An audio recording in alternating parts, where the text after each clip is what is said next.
kasih Anda masih menyaksikan Kompas Petang. Saudara, Roy Suryo CS mendatangi Komnas HAM pada Rabu siang. Audiensi selama 1,5 jam itu berlangsung tertutup.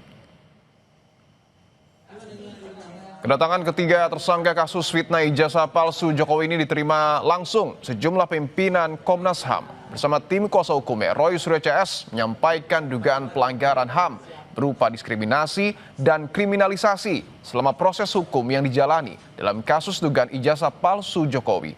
Pihak Roy juga mengaku tak diberi ruang untuk menghadirkan saksi dan ahli.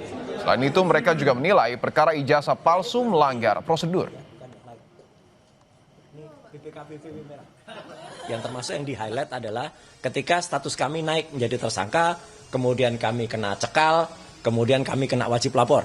Itu adalah pelanggaran hak asasi manusia yang luar biasa berat, ya. Dan kami tadi menyampaikan bahwa ini buktinya, kalau kami itu ketika melakukan penelitian itu adalah resmi diminta oleh TPUA waktu itu selaku saksi, ya, selaku ahli. Dan saksi atau ahli itu berdasarkan Undang-Undang Perlindungan Saksi dan Korban itu memang tidak boleh ditersangkakan gitu, apalagi dilakukan pelanggaran hak asasi manusia seperti kami. Tadi Komnas HAM memastikan dari 2 gelar perkara yang diselenggarakan, baik di Mabes Polri maupun di Polda Metro Jaya, semuanya mencatut nama Komnas HAM. Sekali lagi saya ulangi, semuanya mencatut nama Komnas HAM. Komnas HAM tidak menyatakan atau tidak hadir, bahkan tidak setuju dengan keputusan itu. Jadi tidak ada persetujuan Komnas HAM, tapi selalu dikatakan kami sudah persetujuan Komnas HAM. Jadi sekali lagi, tadi langsung dari Bu Anies, langsung dari Pak Prabianto, Ketua dan Wakil Ketua, bahwa semua hasil kepolisian itu di luar tanggung jawab Komnas HAM.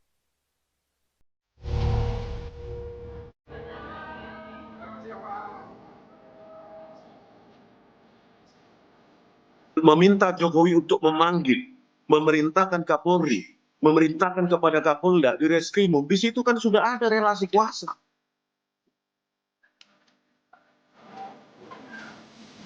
Pak Jokowi tidak penting bahwa harus ada perkataan maaf, tidak. Datang selesai, inilah namanya diplomasi tingkat tinggi. Pertemuan Egy Sujana Damai Hari Lubis dengan Jokowi tanggal 8 Januari lalu hingga berbuah penghentian kasus keduanya masih menimbulkan perdebatan. Apalagi belakangan muncul tudingan jika dalam pertemuan di rumah Jokowi kala itu turut dihadiri penyidik dan Dirkrimum dari Polda Metro Jaya. Hal inilah yang membuat kubu Roy Suryo yakin jika dikeluarkannya SP3 untuk Egy dan Damai Lubis karena pengaruh Jokowi yang masih kuat. Ya, Bang Egy meminta kepada terlapor ya untuk memerintahkan Kapolri, Kapolda dan Direskrimum dan langsung dipanggil oleh ajudannya Kompol Syarif. Di situ indikasi yang sangat kuat bahwa ini kriminalisasi. Bagaimana mungkin terlapor warga biasa bisa memerintah Kapolri, Kapolda, Direskrimum? Di mana logikanya terlapor memerintah? Berarti ada indikasi bahwa ya penyerahan berkas kami ke kejaksaan juga atas perintah terlapor. Yang sehingga terburu-buru tanpa memeriksa ahli kami, ini pasal 12 tahun loh, 8 tahun. Perintah begini. Pasal 32 dan 35. Tunggu bentar, Bang. Pasal 32 dan 35 diterapkan secara main-main dan sepihak, dan saya kira itu indikasi yang kuat pengaruh dari terlapor untuk secepatnya menangkap kami. Tudingan Rismon ini dibantah relawan Jokowi Rasman Nasution. Menurut Rasman, sedari awal Jokowi justru menunggu pembuktian fitnah ijazahnya di pengadilan. Namun, jika sebelum sampai di ranah pengadilan, para tersangka mau sepakat berdamai, Jokowi menurutnya akan memaafkan. Jangan terlalu lebay ya. Jadi orang Pak Rismon, Roy, Tifa itu dibuat klaster 2 itu karena memang dilihat ada pasal-pasal yang memang mereka lakukan. Nah, jadi kalau dikatakan ini upaya menghindari pengadilan, kan kita dari awal bilang bahwa Pak Jokowi itu justru menunggu di pengadilan.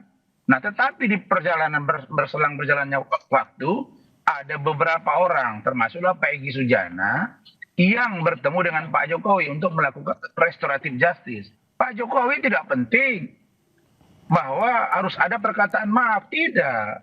Datang selesai, inilah namanya diplomasi tingkat tinggi.